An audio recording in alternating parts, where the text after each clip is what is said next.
सोचिए, एक ऐसी छिपी हुई जगह जहां बचपन से ही बच्चों को खतरनाक लड़ाकू बनने की सख्त ट्रेनिंग दी जाती है। ऐसे योद्धा जो अकेले ही 100 दुश्मनों के बराबर ताकत रखते हों। हमारी आज की कहानी भी कुछ ऐसे ही खतरनाक निंजाओं के बारे में है। कहानी की शुरुआत होती है एक टैटू की दुकान से। वहाँ एक बूढ़ा आदमी एक गैंगस्टर के कंधे पर टैटू बना रहा था। तभी गैंगस्टर का एक साथी उसके पास आता है और उसे एक लिफाफा देता है। गैंगस्टर का आदमी लिफाफा खोलता है तो उसमें से काली रेत गिरती है। गुंडे ये देखकर चौंकते हैं, पर उन्हें पता नहीं चलता कि इसका मतलब क्या है। लेकिन बूढ़ा आदमी देखते ही सन्न रह जाता है। वो बताता है कि काली रेत का मतलब है दुनिया के सबसे खतरनाक निंजा आ रहे हैं। बूढ़ा आदमी कहता है कि उसने सालों पहले इन योद्धाओं का सामना किया था और जानता है कि ये कितने बेरहम होते हैं। वो अपनी छाती पर एक पुराना घाव दिखाता है और बताता है कि उसका दिल दाईं ओर है और यही वजह थी कि वो उन निंजाओं के एक वार से बच गया था। अचानक ही एक आदमी का सिर धड़ से अलग हो जाता है और चारों ओर भगदड़ पसर जाती है। डर का माहौल फैल जाता है। किसी ने एक आदमी को ऊपर खींच लिया और जब उसने देखा तो उसका शरीर टुकड़ों में बिखर चुका था। ये निंजा हमेशा अंधेरे में छिपकर वार करते थे और एक ही बार में वहां खून बहा दिया। जब सब मर गए तो निंजाज अंधेरे से बाहर आए। इसके बाद हम जापान के ओजोनो वंश की कहानी सुनते हैं। ये एक भीषण निंजा पीढ़ी है जिसके नेता है लॉर्ड ओजोनो। ये लोग दुनिया भर से बच्चों को उठाकर कठोर ट्रेनिंग देते हैं और उन्हें निंजा बनाते हैं। इन निंजाओं के बारे में दुनिया के बड़े लोग जानते हैं, लेकिन आम लोग इनसे अनजान रहते हैं।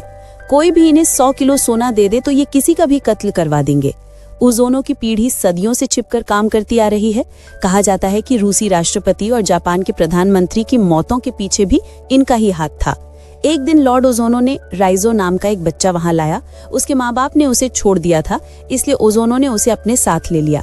ओजोनो को अंदर से लगा कि ये बच्चा आगे चलकर इस पीढ़ी का नेता बनेगा, इसलिए उसकी बहुत कड़ी ट्रेनिंग शुरू कर दी गई।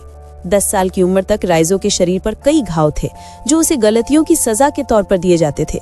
वहाँ की सीख थी कि एक निंजा को हमेशा छिपकर रहना चाहिए, इसलिए राइजो को लकड़ी की फर्श पर चलाया जाता और अगर हल्की सी भी आवाज हुई तो उसे कठोर सजा मिलती। रात को वो दर्द के कारण ठीक से नहीं सो पाता था। तभी एक लड़की किरिको आई और उसने राइजो के घाव पर मरहम लगाया। किरिको भी वहाँ निंजा ट्रेनिंग ले रही थी। सबको सिखाया जाता था कि अपनी भावनाओं को अंदर दफन कर दो, लेकिन किरिको अलग थी। उसे लोगों को मारना बिल्कुल गलत लगता था। जैसे जैसे समय बीता दोनों बड़े हुए, पर दोनों में ज्यादा बातचीत नहीं होती थी। वे सिर्फ दूर से एक दूसरे को देखते रहते थे। राइजो जल्द ही ओजोनो का सबसे ताकतवर निंजा बन गया, लेकिन एक दिन उसने अपने वरिष्ठ ताकेशी का सामना किया और हार गया क्योंकि ताकेशी ने धोखा दिया था। ओजोनो ने राइजो की मदद करने के बजाय उसके पेट पर उंगलियां घुसा दी और उसे गहरा दर्द दिया। राइजो बहुत दर्द में कर रहा, पर अगली सुबह फिर से वो ट्रेनिंग के लिए तैयार था। उसकी लगन इतनी बड़ी थी कि उसने सारे विरोधियों को आंख बंद करके भी हरा दिया।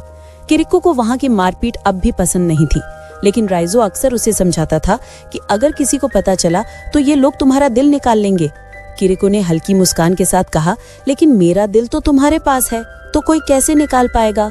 एक दिन किरिको को आदेश मिला कि वो किसी को चाकू से मार दे, मगर वो ये काम नहीं कर पाई। गुस्से में ओजोनो ने उसके चेहरे पर चाकू चला दिया और उसे पिंजरे में बंद कर दिया। रात को राइजो चुपके से उसके पास गया और उसे पानी पिलाया। कुछ दिनों बाद एक रात किरिको ने दीवार कूदकर भागने की कोशिश की। उसने राइजो को भी अपने साथ आने के लिए कहा, लेकिन राइजो ओजोनो के लिए वफादार रहा और नहीं गया। आखिरकार किरिको पकड़ी गई और उसे मौत की सजा सुनाई गई। ताकेशी ने सबके सामने उसके दिल पर वार करके उसकी जान ले ली। उस दिन राइजो के अंदर भी कुछ टूट गया, पर फिर भी वो उस समूह से जुड़ा रहा। कुछ साल बाद बिन नाम की एक लड़की को निंजाओं के होने के सबूत मिले। वो उन सबूतों को अपने बॉस मैस्लो के पास ले गई, पर मैस्लो मानने को तैयार नहीं था कि ऐसे निंजा सच में हैं। बिन ने सबूत दिखाए और साबित किया कि बड़े लोगों के पैसों की हेराफेरी और कई नेताओं की मौतों के पीछे निंजाओं का हाथ है। तब मैस्लो ने इसे और गहराई से जानने का फैसला किया। उन्हें पता चला कि सेबेस्टियन नाम का एक जासूस पहले ही ऐसे सबूत इकट्ठा कर चुका था, लेकिन उसे नौकरी से निकाल दिया गया और बाद में किसी ने उसका खून कर दिया। इधर राइजो किसी खास काम से बर्लिन में था और वहाँ वो एक सुनसान घर में अकेला रहता और रोज कड़ी ट्रेनिंग करता था। एक दिन वो कपड़े धोने की दुकान पर गया, जहाँ उसने एक औरत को देखा। उसे देखते ही राइजो को समझ आ गया कि वो भी निंजा है। दोनों के बीच लड़ाई शुरू हो गई। कुछ देर बाद राइजो ने उस औरत को वॉशिंग मशीन में फंसा दिया और उसे मार दिया। उधर मीका, जो लड़की सबूत लेकर आई थी, वो जासूस की पत्नी से मिली जिसने बताया कि उसके पति को निंजाओं ने मार दिया था। वो औरत बताती है कि उसका पति बहादुर था, पर उस घटना के बाद वो इतना डर गया कि उसने अपने घर के दरवाजों पर 2-2 ताले लगा दिए और घर के हर कोने को रोशनी से भर दिया ताकि कहीं कोई साया न छुप सके। पर जिस रात निंजा आए तब बत्तियां अपने आप ही बुझ गई। अगले दिन मीका को ऑफिस में कहा गया कि वो इस मामले में दखल न दे। उसी रात मीका घर लौटी और देखा कि पूरी गली में रोशनी नहीं थी। फिर भी वो अपने घर में घुस गई और उसी समय निंजाओं ने उस पर हमला कर दिया। हैरानी की बात ये हुई कि एक और निंजा आया और उसने मीका की जान बचाई। उसने बाकी हमलावरों को मार गिराया। वो निंजा कोई और नहीं, राइजो था। हमने देखा कि इससे पहले अपने मिशन पर राइजो ने अपना पूरा गुस्सा निकाल दिया और बड़ी बेरहमी से उस आदमी को मार डाला। इस मिशन के बाद वो छत पर बाकी निंजाओं से मिलने गया।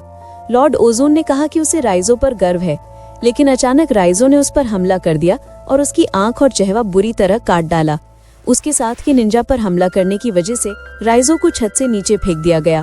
खुशकिस्मती से राइजो पानी में गिरा और बच गया।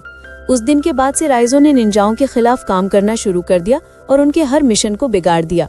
उसने मीका की जान भी इसलिए बचाई थी। इसके बाद दोनों एक होटल में गए और अपने कपड़े बदले, क्योंकि निंजा खास सूंघने की ताकत से इंसानों तक पहुंच सकते थे। फिर मीका ने मैस्लो को बताया कि वो राइजो के साथ है, लेकिन मैस्लो को तो राइजो को पकड़ने के ऑर्डर मिले थे। वो जानता था कि राइजो उसका दुश्मन नहीं है, लेकिन उसे आदेश तो मानने ही थे। इसलिए जब मैस्लो मीका और राइजो से मिलने गया तो पुलिस ने राइजो को पकड़ लिया और एक सुनसान जेल में जंजीरों से बांध दिया। जब मीका को पता चला कि इसमें मैस्लो भी मिला हुआ है तो वो उससे बात करने गई, लेकिन मैस्लो तैयार नहीं हुआ, क्योंकि उसे लगता था कि वो जेल में निंजाओं से ज्यादा सुरक्षित है। रात को जब मीका उसे पानी देने गई तो राइजो ने कहा कि निंजा किसी भी वक्त यहाँ आ सकते हैं। मीका ने मैस्लो को भी सावधान करने की कोशिश की, लेकिन अब बहुत देर हो चुकी थी। अचानक लाइट चली गई और निंजा अंधेरे से बाहर निकल आए। उन खतरनाक योद्धाओं के सामने हथियारों से लैस सैनिक भी कमजोर पड़ गए। मीका ने राइजो की जंजीरें खोल दी और उसे आजाद कर दिया। फिर राइजो ने निंजाओं से लड़ते हुए मीका को भाग जाने को कहा। हालांकि राइजो सबसे ताकतवर निंजा था, लेकिन इतनी सारी निंजाओं से एक साथ लड़ना उस पर भारी पड़ गया। आखिरकार राइजो और ताकेशी सड़क पर लड़ते हुए पहुंचे। ताकेशी अपनी तलवार से राइजो को मारने ही वाला था कि मीका ने पीछे से गाड़ी से उसे टक्कर मार दी। फिर वो राइजो को होटल ले आई। हालांकि राइजो बहुत घायल था, लेकिन डॉक्टर के पास जाने को तैयार नहीं हुआ। मीका उसके पास बैठ गई और उसकी जान बचाने के लिए शुक्रिया कहा। फिर उसने एक ट्रैकिंग डिवाइस निकाला ताकि मैस्लो को उनकी लोकेशन मिल जाए, लेकिन पुलिस के पहुंचने से पहले ही निंजा आ गए और राइजो को उठा ले गए। जब पुलिस पहुंची तो वहां सिर्फ मीका थी। उसने बताया कि निंजा कुछ देर पहले ही राइजो को ले गए। उधर राइजो को लॉर्ड ओजोन के सामने लाया गया। उसने राइजो को माफी मांगने का आखिरी मौका दिया, लेकिन राइजो ने साफ कहा, मैं कभी नहीं झुकूंगा।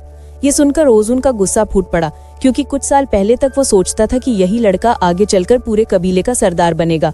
उसने राइजो को एक जगह खड़ा किया और अपनी उंगलियों से 3 बार खतरनाक वार किए। आमतौर पर ओजोन के एक वार से ही लोग मर जाते थे, लेकिन राइजो ने बस खून की उल्टी की। उसी के साथ ट्रैकिंग डिवाइस भी बाहर आ गया।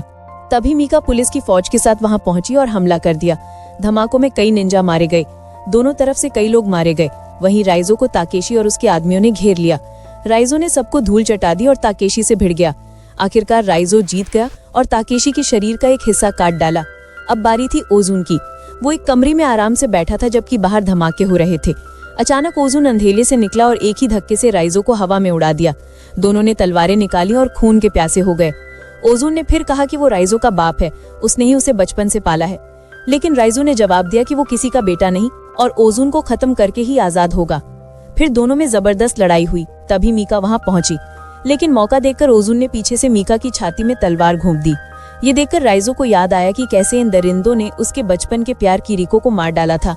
गुस्से से भरकर राइजो ने एक ही वार में ओजोन को 3 टुकड़ों में काट डाला। राइजो मीका को बाहर ले आया और डॉक्टर ने बताया कि उसका दिल दाई तरफ है, इसलिए वो बच जाएगी। आखिरकार राइजो ने एकेडमी की दीवार फांदी और वैसा ही किया जैसा किरीको चाहती थी। इस तरह वो उसे अपने दिल में बसाकर वहां से चला गया।